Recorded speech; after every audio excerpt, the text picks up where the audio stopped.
Good morning friends, চলে এসেছি Rimpi collection থেকে। রিম্পি তো আবার সুন্দর একটা ভিডিও নিয়ে, গোল্ডেন জুয়েলারি ভিডিও নিয়ে। এটা হচ্ছে লং হার, 1.5 গ্রাম গোল্ড প্লেটের গাজরা আগে দেখিয়েছিলেন।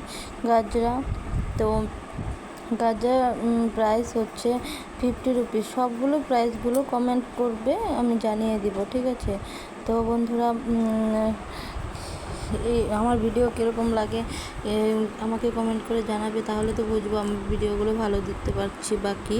আরও চেষ্টা করব আরও ভিডিও দেওয়ার জন্য, ভালো ভালো ভিডিও দেওয়ার জন্য। এটা হচ্ছে গোল্ডেন মানতাসা, 1.5 গ্রাম গোল্ড প্লেটের মানতাসা, ময়ূরমতিপের আছে মানতাসাটা, দুটোই ময়ূরমতিক। এটা হচ্ছে লং হারগুলো, এটা হচ্ছে লং হার, গোল্ড প্লেটেড লং হার এর দামটাও আমি বলে দেবো, কমেন্ট বক্সে কমেন্ট করবে, তো আমি জানিয়ে দেবো। আর ভিডিওটা যদি ভালো লেগে থাকে লাইক কমেন্ট অ্যান্ড সাবস্ক্রাইব করে দিও। ফুলকান, এটাও গোল্ড প্লেটেড। আমার কাছে যতগুলো প্রোডাক্ট আছে সবগুলো গোল্ড প্লেটেড। ভিডিওটা আমি বেশি বড় করলাম না। ওকে বাই, সবাই ভালো থেকো, সুস্থ থেকো। চলে যাচ্ছি নেক্সট ভিডিও।